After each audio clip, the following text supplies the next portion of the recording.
समक्ष उपस्थित हुआ।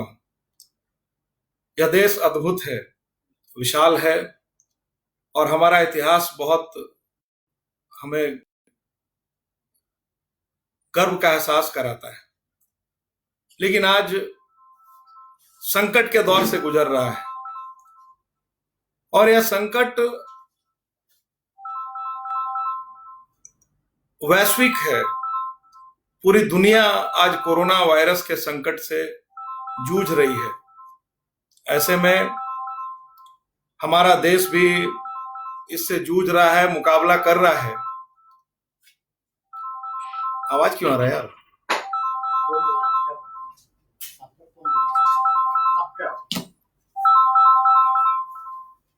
क्षमा करें।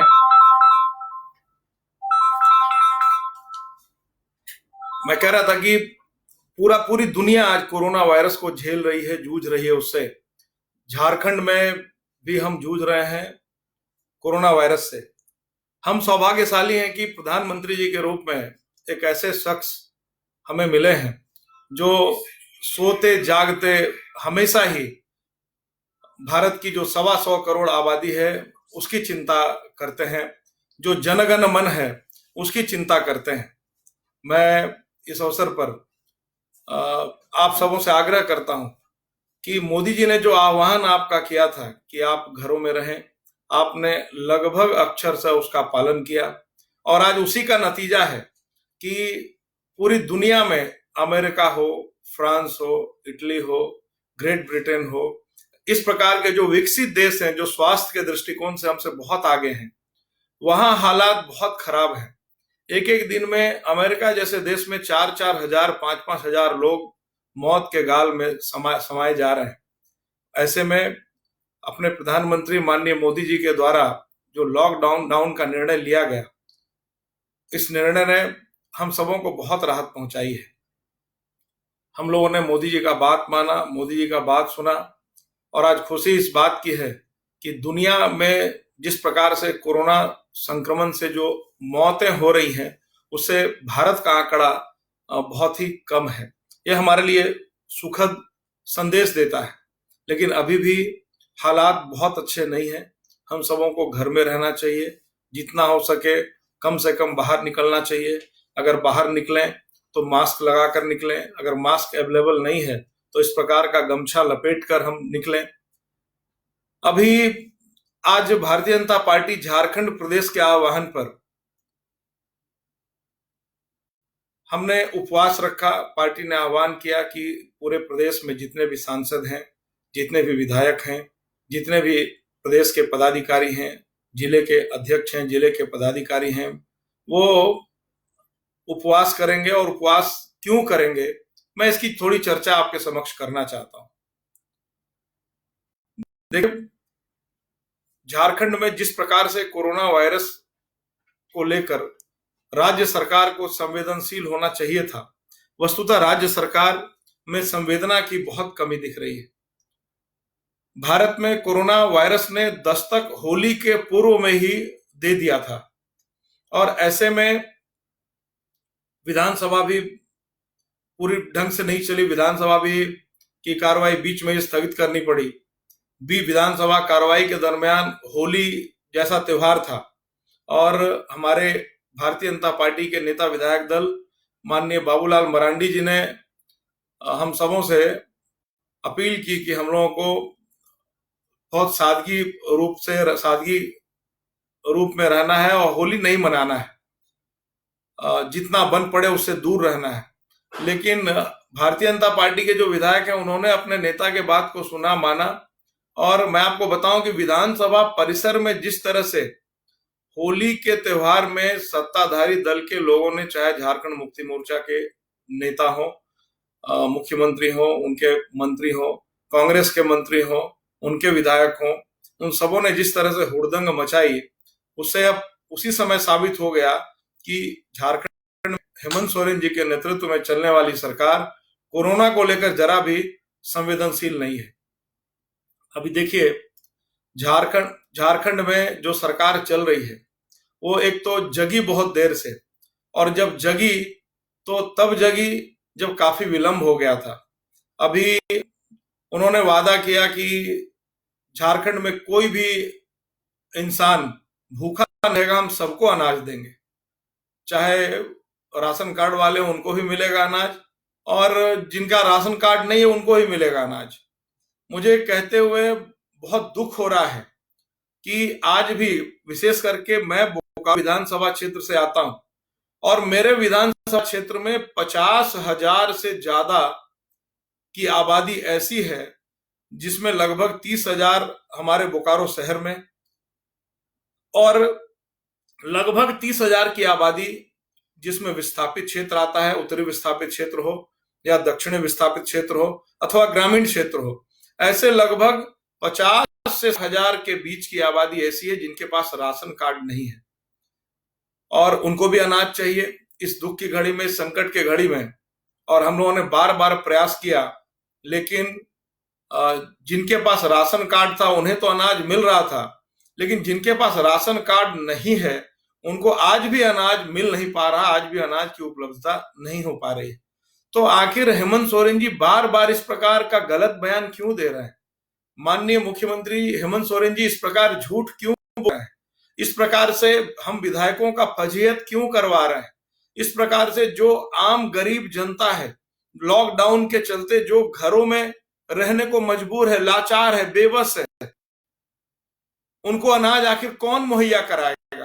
तो मेरा साफ साफ कहना है कि ये जो उपवास आज हम लोगों ने किया है उसमें कई बिंदु हैं जिसको लेकर उपवास किया है, जिसमें एक प्रमुख बिंदु यह है कि जो भूखे हैं उनको अनाज मिले।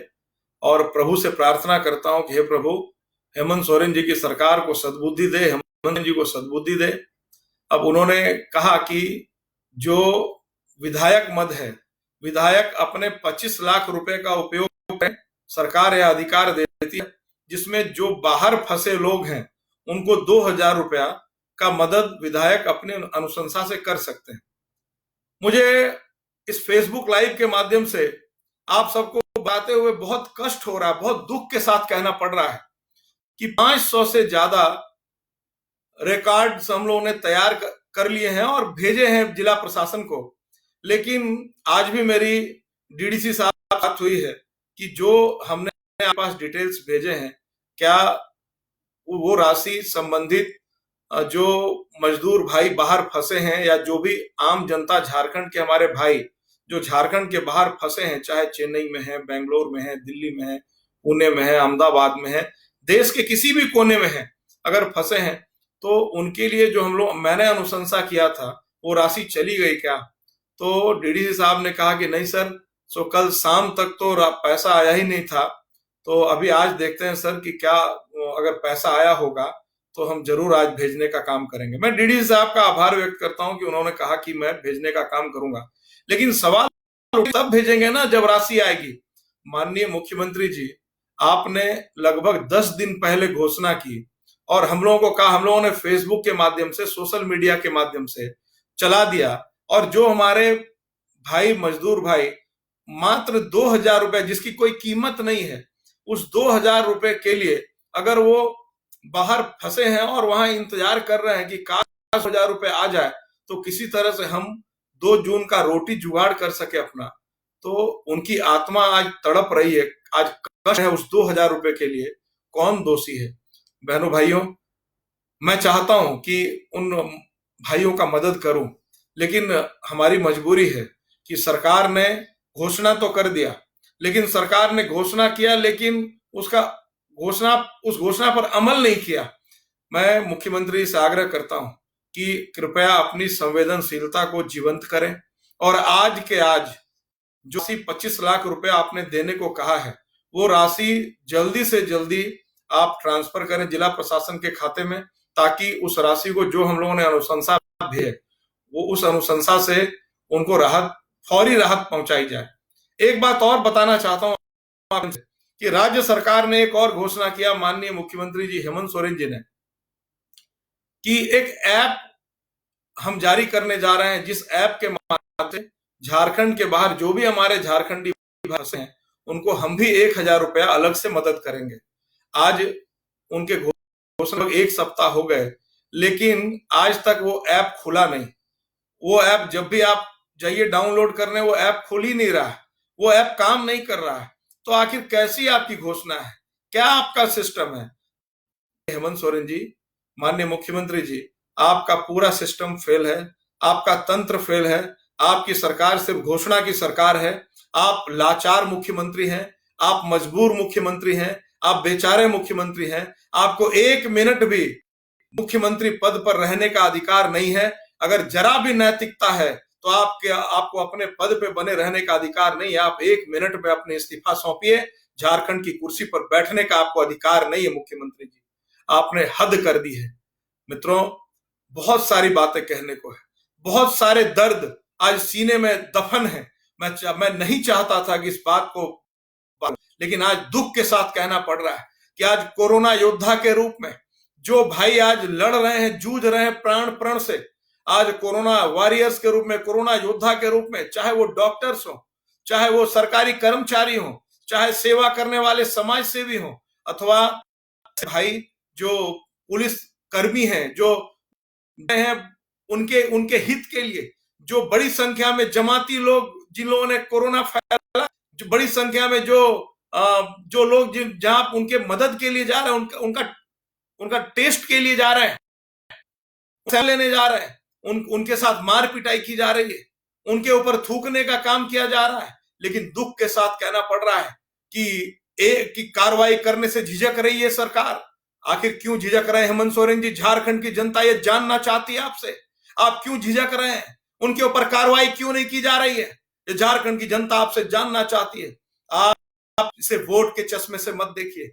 मैं चेतावनी देना चाहता हूं झारखंड की जनता के माध्यम, बोकारो की जनता के माध्यम से, जनप्रतिनिधि होने के नाते, बोकारो का जनप्रतिनिधि होने के नाते आपको चेतावनी दे रहा हूं कि इस प्रकार का मत करिए। यदि कोई हमारे कोरोना योद्धा अगर सेवा के लिए जा रहे हैं और यदि उनके ऊपर पत्थर चलाए जा रहे हैं, उनके ऊपर डंडे चलाए जा रहे हैं, उनके ऊपर थूके जा रहे हैं, तो उन्हें कड़ी से कड़ी सजा मिलनी चाहिए, कड़ी से कड़ी सजा मिलनी चाहिए। लेकिन दुख के साथ कहना पड़ रहा है कि आप उनके साथ इस प्रकार का कोई व्यवहार नहीं कर रहे, मन बढ़ा हुआ है। मित्रों, हिंद पीढ़ी की घटना को याद करिए। कई ऐसे जहां पे समुदाय विशेष के लोग हैं, और मुझे बहुत ही दुख के साथ कहना पड़ रहा है कि मैं जाति का नाम नहीं लेना चाहता, लेकिन आप सब समझदार हैं, सब लोग समझ रहे हैं कि जब पुलिस जाती है तो वो लाठी बरसाते हैं, डंडे बरसाते हैं। आखिर वो क्या है? वो समाज के दुश्मन लोग हैं। मुख्यमंत्री जी, उनके ऊपर देशद्रोह का मुकदमा चलाइए, उनको कड़ी से कड़ी सजा मिले, इसकी चिंता करिए। मैं देख रहा हूं देश में कई घटना घटी है, कई हमारे पुलिसकर्मी हमारे मौत के नींद सो गए, हमारे कई डॉक्टर्स घायल हो गए, डॉक्टर्स मौत के नींद सो गए। कोरोना का जहर पूरे देश में जिस प्रकार से फैल रहा है, वैसे में अगर इस प्रकार के मनसूबा पाले हुए लोगों को अगर कड़क तरीके जवाब नहीं दिया गया, अगर ठोक कर जवाब नहीं दिया गया, तो हम कोरोना से लड़ाई लड़ नहीं सकते, हम जीत नहीं सकते। उनका मनोबल तोड़ना पड़ेगा मुख्यमंत्री जी। बहनों भाइयों, बहुत सारी बात कहने को है। मुख्यमंत्री जी कहते हैं, मुख्यमंत्री जी तो अपना ठिकरा कभी केंद्र सरकार के ऊपर फोड़ना चाहते हैं, कभी विधायकों के ऊपर फोड़ना चाहते हैं। मुख्यमंत्री जी कहते हैं कि भाई हम तो करना चाहते हैं, केंद्र सरकार मदद नहीं कर रही। मैं आपको एक दो उदाहरण देना चाहता हूं। केंद्र सरकार ने तो लॉकडाउन कर दिया, इसलिए मोदी जी ने लॉकडाउन किया क्योंकि मोदी जी को पता है, पूरी दुनिया को पता है कि कोरोना वायरस का अभी बना नहीं, उसकी दवाई अभी बनी नहीं है। उसकी दवाई अगर कोई है तो एक है, और वो है घर में रहना। अपने आप सेल्फ क्वारंटाइन हो जाइए, घरों में रहिए, घर से बाहर मत निकलिए। क्या कर रहे हैं आपके मंत्री? आपके मंत्री जी क्या कर रहे हैं? पिछले 29 मार्च को आपके मंत्री जी श्रीमान आलमगीर आलम साहब ने क्या किया? तबलीगी जमात के लोगों को 6 बसों में बिठाकर और पाकुड़ पहुंचाने का काम किया। कानून किसने तोड़ा? कानून तोड़ने का काम माननीय हेमंत सोरेन जी, आपके मंत्री ने किया, आलमगीर आलम साहब ने किया। आपने क्या कार्रवाई की? आपने कोई कार्रवाई नहीं की। आप कर भी नहीं सकते कार्रवाई, इसलिए कि आपको वोट चाहिए, आपको तबलीगी समाज का वोट चाहिए। लेकिन वोट की गंदी राजनीति करने का नहीं है ये समय। वोट की गंदी राजनीति करने का नहीं है ये समय। वोट के चश्मे से देखने का नहीं है ये समय। न्याय करने का है ये समय। राजधर्म निभाने का। मुख्यमंत्री जी हेमंत सोरेन जी, आपसे आग्रह करता हूं कि आप अभी भी वक्त है कि जो जो कुकर्म किया है आलमगीर आलम साहब ने, इसकी सजा मिलनी चाहिए, इसकी सजा उन्हें दीजिए। झारखंड की जनता देख रही है। बहनों भाइयों, मुख्यमंत्री जी कहते हैं कि केंद्र मदद नहीं करता। मैं आपको बताना चाहता हूं कि आखिर केंद्र मदद कैसे नहीं कर रहा है। आप देखिए, मैं थोड़े आंकड़े आपके समक्ष रखना चाहता हूं। सेंट्रल जो टैक्सेस और ड्यूटीज हैं, उसके एवज में आपको अभी 1525 करोड़ 27 लाख रुपए मिले हैं। अभी इस महीने दिए गए केंद्र के द्वारा 1525 करोड़ 27 लाख रुपए। अभी जो डिजास्टर रिस्पांस मिटिगेशन फंड है, उसके तहत आपको लगभग 29 करोड़ रुपए, प्रधानमंत्री किसान योजना के तहत आपको 233 करोड़ रुपए दिए गए इसी महीने। प्रधानमंत्री जन धन योजना, जितने भी खाता गरीब लोगों के खुले थे, हर खाता में 5 डालने का काम किया, वो केंद्र की मोदी जी की सरकार ने किया। और वो आपको दिया गया जिसमें 356 करोड़ 16 लाख रुपए दिए गए। माननीय हेमंत सोरेन जी, ध्यान से सुनिए, बोकारो की जनता और जो इस लाइव को देख रहे हैं और सुन रहे हैं कि कैसे मोदी जी इनको मदद कर रहे हैं और किस प्रकार से माननीय मुख्यमंत्री जी कह रहे हैं कि हमको केंद्र मदद नहीं कर रहा। नेशनल सोशल असिस्टेंस प्रोग्राम के तहत इनको लगभग 65 करोड़ दिए गए, 64 करोड़ 44 लाख रुपए दिए गए। अब आप सोचिए कि इसके अलावा डेली जो एक्सपेंडिचर है कोविड-19 का, उसके लिए डिस्ट्रिक्ट मिनरल फंड के तहत इनको लगभग 257 करोड़ रुपए मिले हैं। 257 करोड़, ध्यान रहे। इसके अलावा उज्ज्वला योजना, जो गैस सिलेंडर मुफ्त दिया गया गरीबों को, उसके तहत 235 करोड़ रुपए दिए गए प्रथम चरण में, और दूसरे चरण में 172 करोड़ 74 लाख रुपए दिए गए। टोटल 400 करोड़ 88 लाख रुपए दिए गए। अब आप सोचिए, इसके अलावा 1,31,088 मीट्रिक टन चावल दिया गया। कितना? 1,31,850 मीट्रिक टन चावल दिया गया। जो अनाज आज बंट रहा है आम जो राशन कार्ड के माध्यम से, ये कोई झारखंड सरकार नहीं दे रही है, ये झारखंड सरकार नहीं दे रही है मित्रों, ये सारा का सारा चावल केंद्र सरकार दे रहा है। ये मोदी जी भिजवा रहे हैं, तब हेमंत सोरेन जी देने का काम कर रहे हैं। इसके अलावा 5,711 मीट्रिक टन दाल देने का काम मोदी जी ने किया है। ये सारा अनाज, चाहे चावल हो या दाल हो, ये सारा अनाज मोदी जी भारत सरकार दे रही है, तब राज्य सरकार बांट रही है। ऊपर से आप कह रहे हैं कि आप घड़ियाली आंसू बहा रहे हैं, आप कह रहे हैं कि मोदी जी मदद नहीं कर रहे हैं, आप कह रहे हैं मोदी जी सहयोग नहीं कर रहे हैं। शर्म आनी चाहिए आपको। अभी 9,38,000 फूड पैकेट बनाकर भेजा भारत सरकार ने। 9,38,000 फूड पैकेट बनाकर भारत सरकार ने रिलीफ के लिए भेजा है। और आपकी मोदी जी कोई काम नहीं कर रहे, मोदी जी मदद नहीं कर रहे। चुल्लू भर पानी में डूबकर मर जाना इसी सरकार को। मित्रों, यह सरकार वस्तुतः काम करने वाली सरकार नहीं है, यह सरकार ठगने वाली सरकार है, और यह येन केन बनने वाली सरकार है। यह हर मोर्चे पर फेल होने वाली सरकार है। जो संकट के इस घड़ी में जो अपने कर्तव्य से पीछे हट जाए, उस सरकार को सरकार कहलाने का अधिकार नहीं है मित्रों। जो सरकार कोरोना कैसे घड़ी में अपनी जनता से पीछे हट जाए, जनता को पीठ दिखाने का काम करे, जो हमारी जनता है, बोकारो विधान क्षेत्र की जनता है, उनके ध्यान हमारे ऊपर लगने भी चाहिए। हमसे भी जितना बन पड़ रहा है हम लोग कर रहे हैं। मैं बहुत धन्यवाद देता हूं अपने बोकारो विधानसभा क्षेत्र के भारतीय जनता पार्टी के एक एक कार्यकर्ता मित्रों का, जिन्होंने संकट की इस घड़ी में जितना बन पड़ा आम जनता का मदद करने का, गरीबों का मदद करने का काम किया। लगभग 75,000 लोगों को हम लोगों ने खिचड़ी भोजन प्रसाद कराने का काम किया, ताकि कोई भूखा ना रहे। हम लोगों ने प्रयास किया, बड़ी संख्या में हम लोगों ने फूड पैकेट्स का वितरण किया। कई सामाजिक संगठन लगातार काम कर रहे हैं। हमारे कई बोकारो जिले के जो सामाजिक संगठन है, विधानसभा क्षेत्र के सामाजिक संगठन के लोग हैं, वो काम कर रहे हैं, लगातार कर रहे हैं। चाहे चेंबर ऑफ कॉमर्स के लोग हों, चाहे कोई भी सामाजिक संगठन हो, वो के लोग कर रहे हैं। मैं सबके प्रति आभार व्यक्त करता हूं, धन्यवाद देता हूं, सबों के प्रति नतमस्तक नमन करता हूं कि आप सब सेवा भाव से काम कर रहे हैं। लेकिन सवाल उठता है कि जो 9 लाख से ज्यादा मजदूर बाहर फंसे हैं, उनको मदद मिलना चाहिए कि नहीं मिलना चाहिए? जो छात्र हमारे बड़ी संख्या में कोटा में फंसे हैं या दूसरे राज्यों में फंसे हैं, उनको वहां से लाना चाहिए। जब उत्तर प्रदेश के मुख्यमंत्री वहां से कोटा से अपने बच्चों को ला सकते हैं, तो राजस्थान में तो यूपीए की ही सरकार है, झारखंड में भी यूपीए की सरकार है। आप मुख्यमंत्री जी, आपको किसने रोका? आपको किसने रोका? आप वहां के मुख्यमंत्री से क्यों नहीं बात किए? आप जो हमारे बच्चे लगभग 5,000 की संख्या में फंसे हैं कोटा में, उनको आपने लाने के लिए क्या प्रयास किया? आपने 600 बस छोड़ दीजिए, आपने 60 बस भी भेजा क्या? आप सिर्फ केंद्र को दोष दे रहे हैं। लेकिन झारखंड की जनता ये सारी बातों को भली भांति समझ रही है। ऊपर से एक कर रहे हैं, आप एक काम और कर रहे हैं कि जो निर्दोष भारतीय जनता पार्टी के कार्यकर्ता हैं, जो आपकी आलोचना कर रहे हैं फेसबुक के माध्यम से, मैं मानता हूं कि आलोचना स्वस्थ होनी चाहिए। और भारतीय जनता पार्टी के कार्यकर्ता कभी भी कानून को हाथ में लेने का काम नहीं करते। भारतीय जनता पार्टी के जो कार्यकर्ता हैं वो कभी मर्यादा का उल्लंघन नहीं करते। मैं भी आलोचना कर रहा हूं, हो सकता है मेरे ऊपर भी आप मुकदमा दर्ज करें, मैं उसे घबराता नहीं हूं।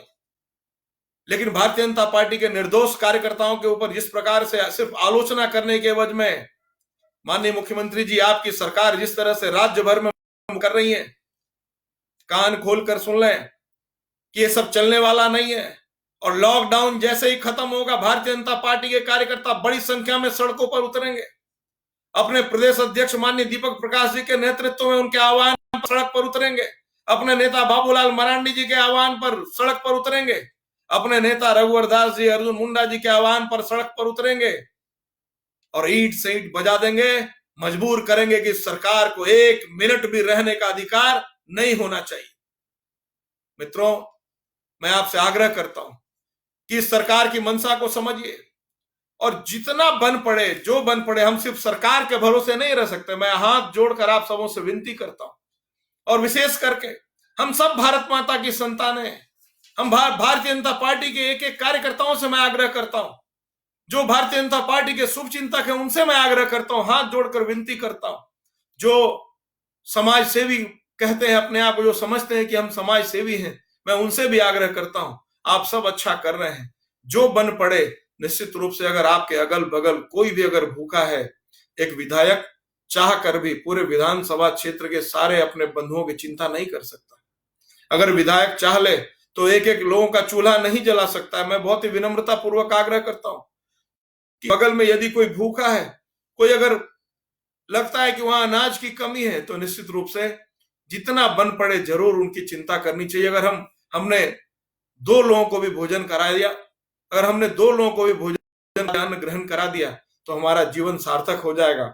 हम भारतीय जनता पार्टी के कार्यकर्ता कहलाने के लायक हैं, हम नागरिक कहलाने के लायक हैं। मैं आपको दिलाता हूं कि देश सुरक्षित हाथों में। मैं आपको विश्वास दिलाता हूं कि मोदी जी के हाथों में देश सुरक्षित है। और जिस तरह से आज पूरी दुनिया मोदी जी की तरफ ताक रही है, आज जैसे कोरोना को लेकर पूरी दुनिया ने मोदी जी का लोहा माना है, वो दिन दूर नहीं जब अमेरिका, आज दुनिया का जो दारोगा था, उसकी दारोगाई खत्म होने वाली है। आप यकीन मानिए, आने वाले समय में दुनिया का दारोगा अब अमेरिका नहीं होगा, दुनिया का दारोगा भारत होगा। उसका नाम प्रधानमंत्री नरेंद्र मोदी होगा। आपको मैं बताता हूं, दुनिया का दारोगा दूसरा नहीं होगा, भारत होगा। और दारोगा हमारे नेता, लाडले नेता माननीय मोदी जी होंगे, नरेंद्र दामोदर दास मोदी जी होंगे। मैं आपको विश्वास दिलाता हूं। कवि दुष्यंत जी की इन पंक्तियों के साथ अपनी वाणी को विराम देते हुए आपको नमस्कार करना चाहूंगा।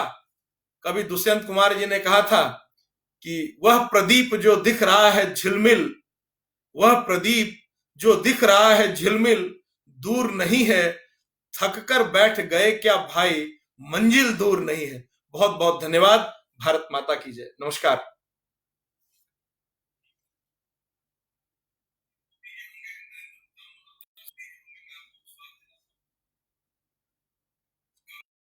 हो गया बंद।